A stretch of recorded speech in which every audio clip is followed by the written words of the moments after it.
ত্রিপুরা রাজ্যে আইনের শাসন ভেঙে পড়েছে, এটা আমরা বিরোধী দল বলে শুধু বিরোধিতার জন্য কথাগুলি বলছি, এটা মোটেই না। যে রাজ্যে আইন শৃঙ্খলা থেকে শুরু করে অর্থনৈতিক কার্যকলাপ,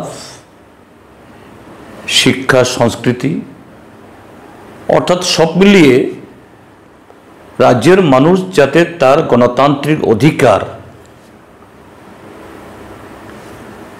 এবং তার দায়িত্ব পালনে আমাদের দেশের সংবিধান যেরকমভাবে সেই সুযোগ করে দিয়েছে, তা সুন্দরভাবে ক্ষমতায় যে দলের সরকারই থাকুন এটা ভোগ করতে পারেন। আমরা সর্বদা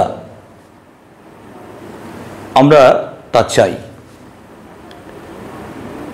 এবং আমি নিশ্চিত সর্বকালে এবং এখনো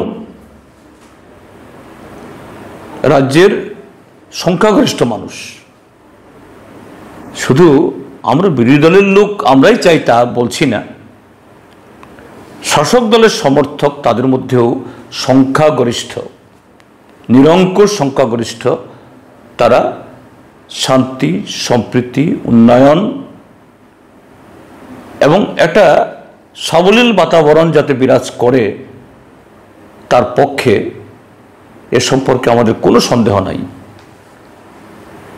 রাজ্যে আজকে ভারতীয় জনতা দলের নেতৃত্বে সরকার আছে বলে সেই দলের সমস্ত সমর্থক বা সেই দলকে ভোট দিয়ে যারা তাদেরকে সরকারে বসিয়েছেন, তারা রাজ্যে এই অগণতান্ত্রিক অস্বাভাবিক যে পরিস্থিতি চলছে এতে তারা খুশি, আমরা এটা মনে করি না।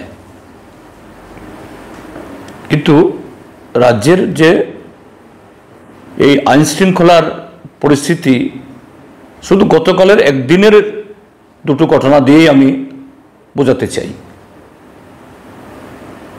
গতকাল আমি ধর্মনগরে ছিলাম আমাদের পার্টির একটা সাংগঠনিক কাজে। তো এটা কাকতালীয়ভাবে, এটা আমার সাথে আগে থেকেই এরকম প্রোগ্রাম ছিল তা নয়, ধর্মনগর আমাদের যে পার্টি দপ্তরে আমার সভা, সেই দপ্তরেরই হল ঘরে ত্রিপুরা মোটর শ্রমিক ইউনিয়নের ধর্মনগরের মহকুমার সম্মেলন। আবার গতকাল নাকি ভারতীয় মজদুর সংঘ বা বিএমএস, ভারতীয় জনতা পার্টির যে শ্রমিক সংগঠন, তাদেরও নাকি এই ধর্মনগরে এরকম বড় কর্মসূচি, তাদের সে বিএমএস এর মহামন্ত্রী না কে যেন উপস্থিত থাকবেন। হয়তোবা এটা এমনও হতে পারে, নাও হতে পারে যে টিএমএসইউর তার সম্মেলনে যাতে টিএমএসইউর প্রতিনিধিরা তাদেরকে আটকানো যায়, হয়তো সে কারণেও করা হয়েছে। কারণ শুনেছি সেখানে নাকি হুলিয়া জারি করা হয়েছে যে সমস্ত শ্রমিকদের যদি তারা রাস্তায় গাড়ি নামাতে চায়, অটো নামাতে চায়, টমটম নামাতে চায়, ধর্মনগরের সমস্ত শ্রমিকদের এই বিএমএস এর মহামন্ত্রীর সভা থাকতে হবে, বিএমএস এর সমর্থক হন বা না হন। কিন্তু পূর্ব নির্ধারিত কর্মসূচি টিএমএসইউ তারা এটাকে বানচাল করেননি। এবং যেহেতু একই কমপ্লেক্সে আমারও প্রোগ্রাম, আমাকে তারা আমন্ত্রণ জানালেন যে আপনি যদি দয়া করে আমাদের যে সাধারণ সভাতে, সম্মেলন তো তারা নিজেরা করবেন, যে এই সম্মেলনকে কেন্দ্র করে একটা এই সভা ডেকেছেন তারা, শুধু প্রতিনিধিরা না, ধর্মনগরের অন্যান্য আমজনতা তারাও এসছেন, ভালো সংখ্যক। আপনি দেশের এবং রাজ্যের বর্তমান পরিস্থিতির উপর একটা আলোচনা করুন। আমি যথারীতি 30-35 মিনিট আলোচনাও করেছি এবং স্মুথলি মসৃণভাবে তাদের সে সম্মেলন সম্পন্ন হয়েছে। যে বিএমএসের হুলিয়া সত্ত্বেও টিএমএসির প্রতিনিধি যাদের হওয়ার কথা তাদের কাউকে আটকাতে পারেনি। সবাই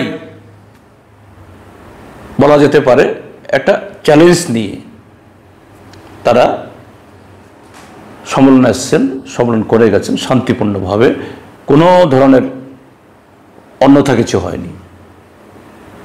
কিন্তু অপরদিকে এই মহামন্ত্রীর যে উপস্থিত সভা,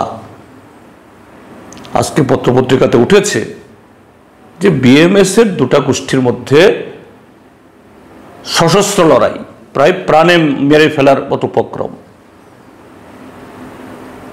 একজন বাবুল দেব না কি জানি একজন নাম, ঠিক আমার মনে নেই এখন, তিনি ফেসবুক লাইভে এসে বলছেন 25টা বছর ত্রিপুরার যে বাম জমানা ছিল, আমি বরাবরই এই টিএমএসির বিরোধী সংগঠন, অর্থাৎ তখন কংগ্রেস বা বিজেপি ছিল না,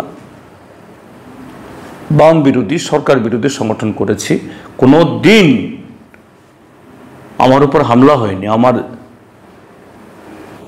যে প্রাণ কেড়ে নেওয়ার জন্য এরকম